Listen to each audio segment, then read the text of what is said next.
Greetings, Earthlings! Today's video will be on Myth of Genius Part 2.2 on Leonardo da Vinci.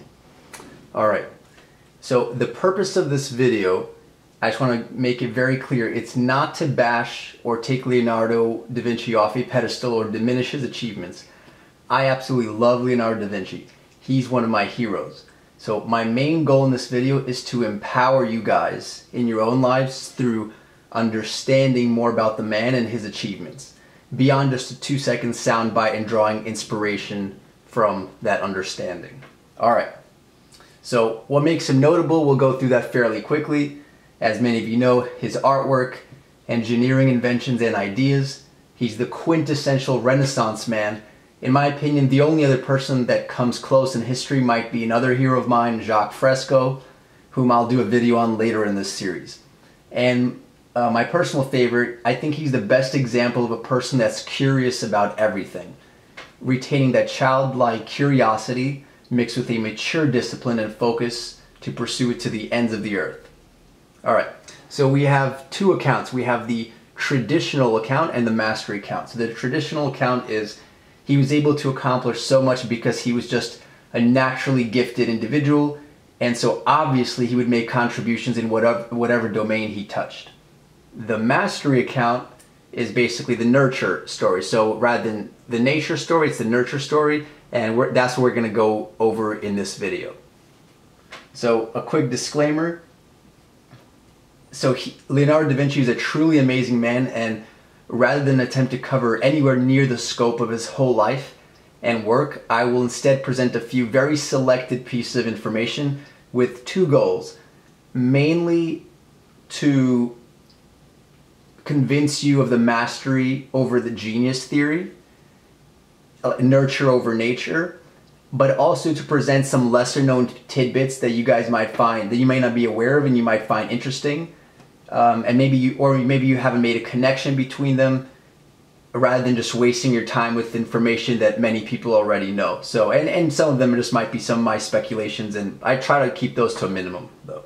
Alright, so please also see the links in the description. There'll be some, especially there'll be 3 links, but I may include more. There'll be a PBS video on Da Vinci, which is great, the book Mastery, and Adam Westbrook's great series on Leonardo da Vinci on YouTube. So I'll include those and more in the description, so please be sure to check that out. Next, so let's go over the structure of the sort of the meat, the content of this video. There's going to be 2 parts. There's going to be the top-down part and the bottom-up part. So in the top-down part, we'll discuss the environment, the role that Leonardo da Vinci's environment had on his life, both the general historical context as well as his immediate environment, his family, the town, all that sort of stuff. And then the bottom-up, which are his personal habits that helped lead to his success. So there's sort of 3 parts, like the 2 parts of the top down and the one for the bottom up. Okay, so let's dive in. So we have the first part, which is the historical context. So there's an unusual environment. So like, just pay attention as we go through this next part. The theme is going to be that he had a very rich and unusual environment, and it was sort of a sweet spot. So just keep that in mind. And the sweet spot is going to refer both to the historical context and his immediate environment. So I'm going to argue that like in terms of the environment, it was really great for him. Okay, so here we have a timeline. So first of all, he was born in the middle of the Renaissance, or the Renaissance is roughly the 14th through 17th centuries. So it was ongoing. It was a time of flourishing art, commerce, and ideas. So that's just a great time to be a creative thinker. Next, Da Vinci was born near Medici-ruled Florence, so we're going to skip a little bit over here, which was the epicenter, one of the epicenters of the Renaissance, which would have been the old world equivalent of, let's say, New York City today.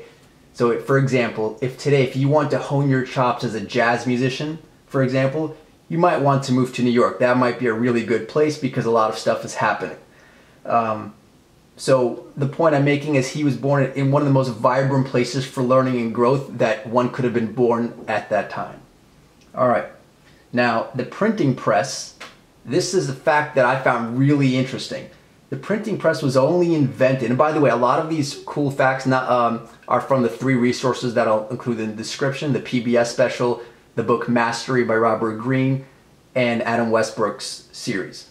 So, the printing press was only invented around 1440, maybe it was 1439, but basically just a few years prior to his birth. So we'll explore the significance of this when we talk about his immediate environment, but that's a very important thing. So all these exclamation marks are basically to stress that these are not just like little environmental boosts, these are major things.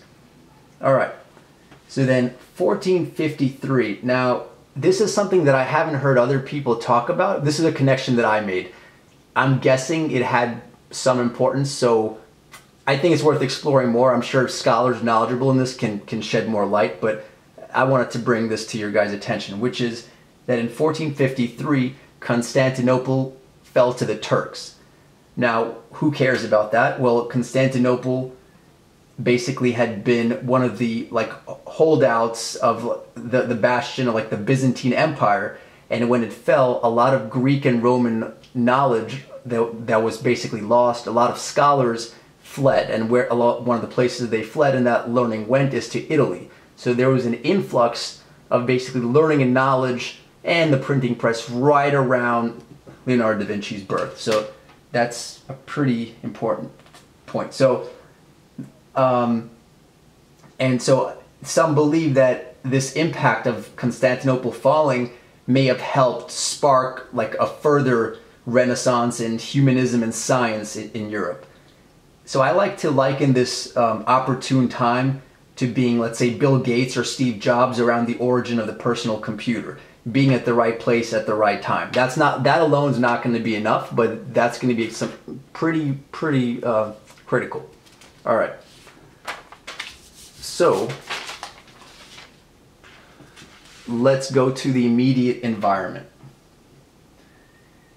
And some of these points at first don't seem very important. So his father was maybe middle class might be more appropriate, but let's say somewhere, anywhere from middle to upper class to wealthy. So let's say upper middle class, I'm going to say wealthy. His father was a wealthy notary. Now both of those facts are important. So also, so the wealth part just, is important because that means access to resources. But the notary part means that Leonardo da Vinci would have had access to lots of paper. This is a fact that I wasn't aware of and didn't appreciate until I read the book Mastery. So another thing, which is critical, he was illegitimate. So his mom wasn't married to his father. So what that means is, at that time, he was rejected from formal education, from the formal schooling. Now, that may seem like a bad thing because if you want to grow, you need to go to school. But in those times, since his father was wealthy and there were some resources available, actually this turned out, he used this as a boost. So he turned this obstacle of being rejected from formal education into an opportunity. How did he do this?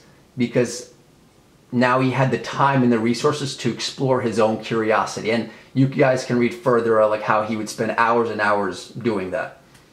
All right. So,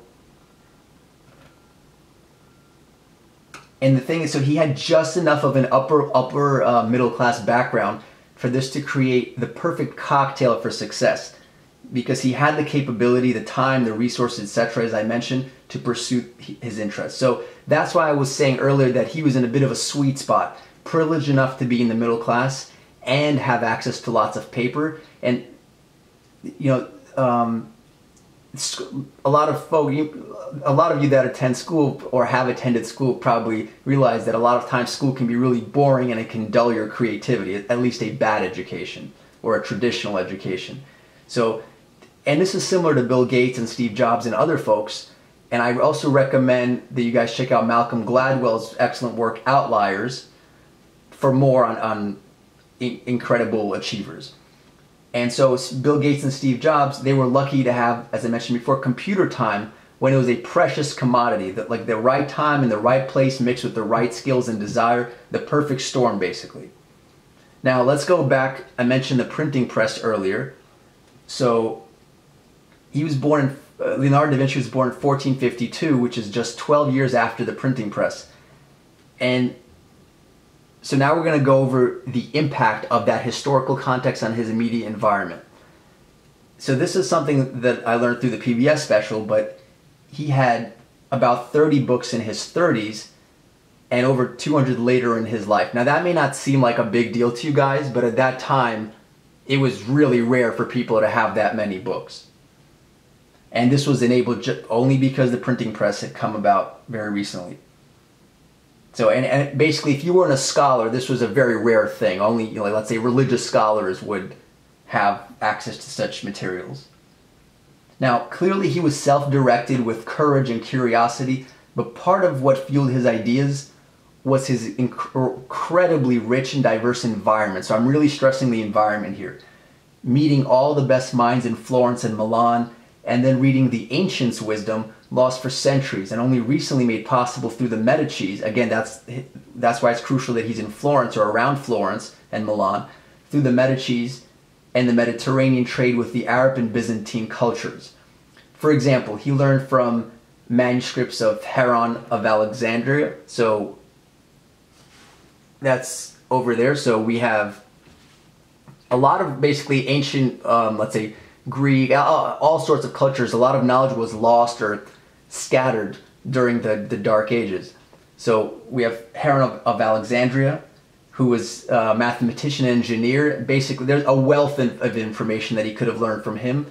Then we have Ibn al-Haytham. I'm probably not pronouncing that correct, but he's pretty much a heavyweight. So mathematician, philosopher, scientist, discoveries in visual perception, astronomy, all across the board. So he's very, very much instrumental in the scientific method. His big thing was, you must prove a hypothesis by experiments. Does that sound familiar? So, you know, Leonardo da Vinci is known to have engaged in a lot of experiments, and, you know, for all we know, this may have been sort of the trigger, the inspiration to do things in that sort of manner. Now, I also have, this is pure speculation now, but Leonardo is known to popularize or pretty much invent the use of sfumato in drawing, which is a shading which is meant to add realism and transitions between colors and tones. So whereby the background seemed to melt into the foreground with a dreamlike effect. So to see this, the Mona Lisa would be the greatest example of this effect. Now, how did he come to invent this? Again, I'm purely speculating, but I thought that might be interesting for you guys to contemplate. Maybe by studying Ibn al-Haytham's work in optics and visual perception, combined with Leo's own observation of nature and smoke. So just, you know, if you have access to all sorts of knowledge, all this diverse knowledge, you're bound to start making interesting connections. So, and this might just be one of those products. Sfumato might be one of those great, you know, accidents of history from being in this fertile soil. So now, also some other folks that that Leonardo was influenced by and studied, whose works he studied. We have Mariano di Jacopo, who went by the nickname Taccola, so I'm going to refer to him as Taccola. He studied Francesco Giorgio di Martini, his engineering and military designs. He was friends with Luca Pacioli. Now, you guys might not know him, but I'm sure you know what he's associated with, or many of you might know. He coined the term the divine proportion. So the golden ratio, all that stuff, a lot of that was popularized by Luca Pacioli. And the thing is, so he taught Leonardo a lot of math. Now, this is not even to mention the 10 plus year, or at least 10-year apprenticeship he had in Verrocchio's studio. And Verrocchio was a painter, a sculptor, a goldsmith. So what am I sort of getting at? You guys will see. So the greats stand on the shoulders of giants. So Leonardo da Vinci valued his self-development and education.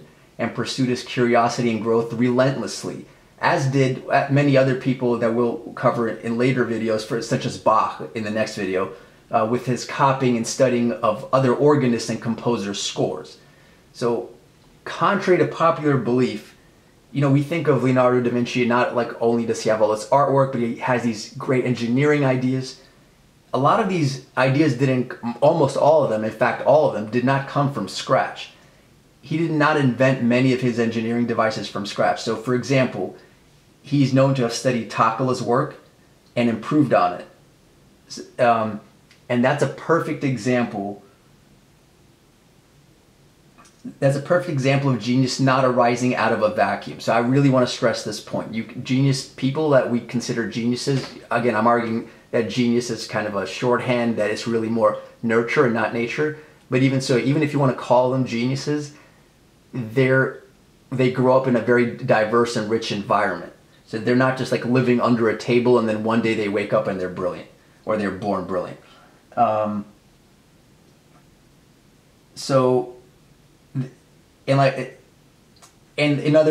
of the other heroes that I'll mention later, who also stresses this point, is Jacques Fresco, and he basically says that there's a progression because people don't invent anything. So and he makes this controversial claim, which he expands on, that people cannot think or reason.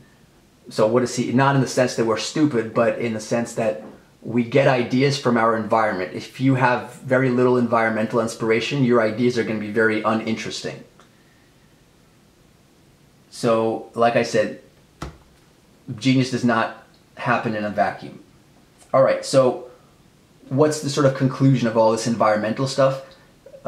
Leonardo's environment was like a very fertile soil. It was very conducive to astonishing personal growth, and I'll repeat it again, genius does not happen in a vacuum. Now let's move on to personal characteristics.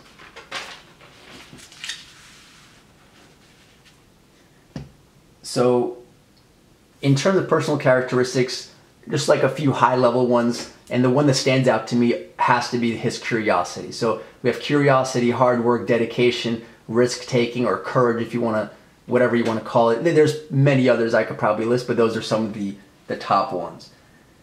One of Leo's defining qualities for success is, to me, his intense curiosity about everything around him, especially art, nature, and engineering.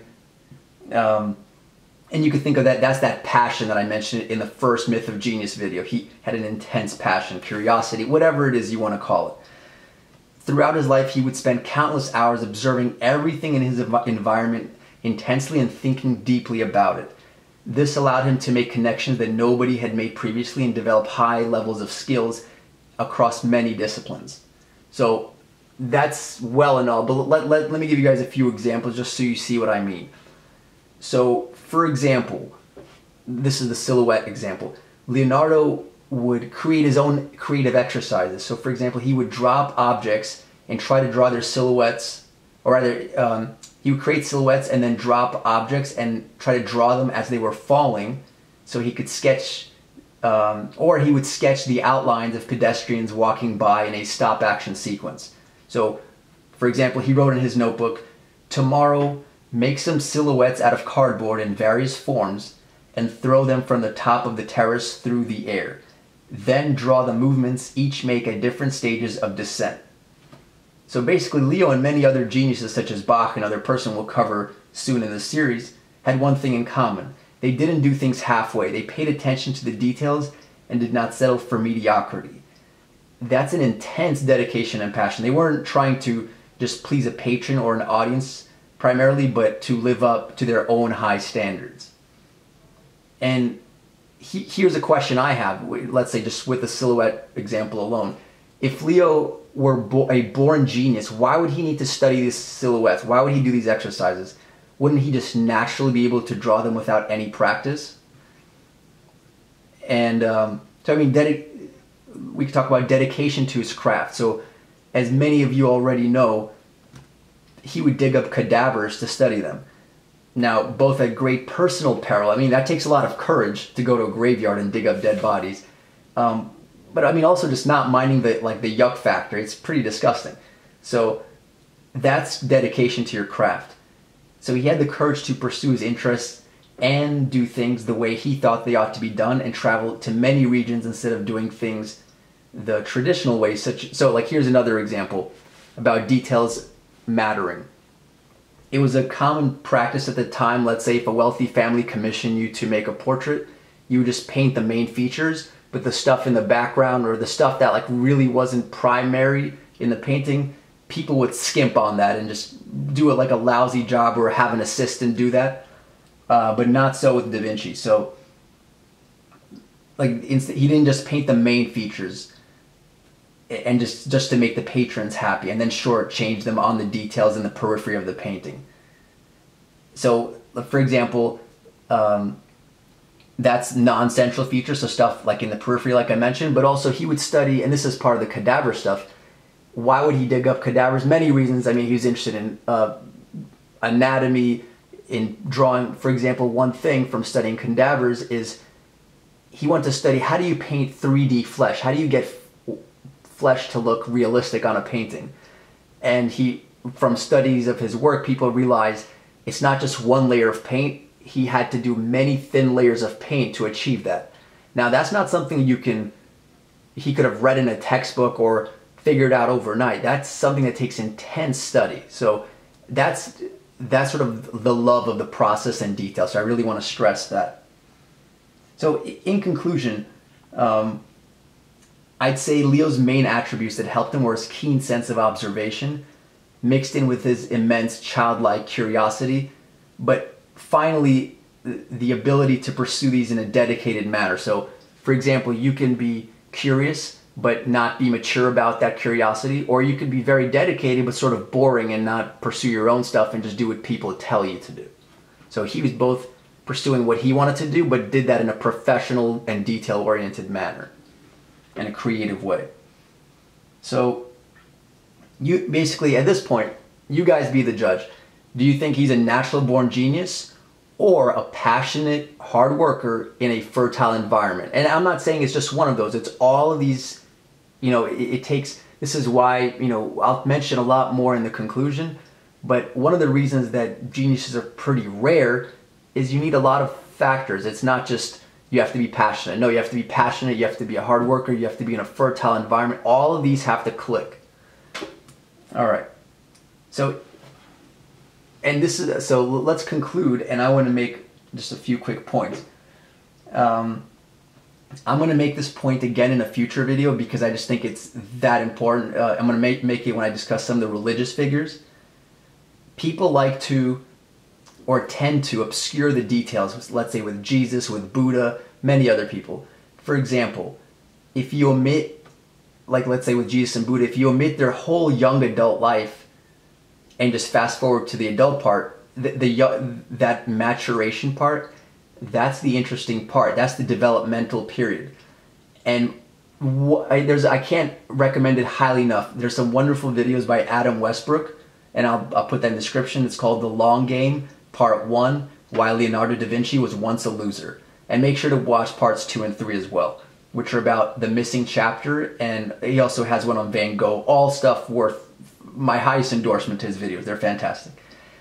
If you skip Leonardo's formative years and just fast forward to his later years, you will indeed be shocked by his abilities relative to his peers.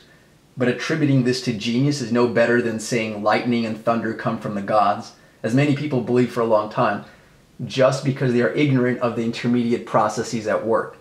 So if you study Leonardo from the time he was a baby and his environment all the way to an adult, like a grown, an old man, you'll begin to understand more. But if you just look at it really briefly, like, oh wow, he achieved a lot, he must be a genius.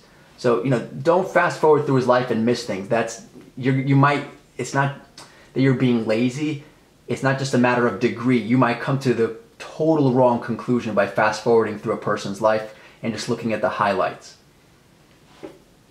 So, finally, I want to encourage you guys to explore further in the resources as well as on your own. Seek out books on Da Vinci. Don't take my word for any of this stuff. Like if you're questioning anything I'm saying, if you want to learn more, please, do your own research. and enjoy. Don't forget to enjoy. And I'll see you guys in the next part. In the next part, we're going to look at another heavyweight, Johann Sebastian Bach, the granddaddy of composers. Oh, and one more thing. Please let me know in the comments and by liking the video, subscribing, the whole 9 yards, if you found this video worthwhile and if you're looking forward to more such videos. That really helps me. Thank you guys so much, and I'll see you guys in the next video.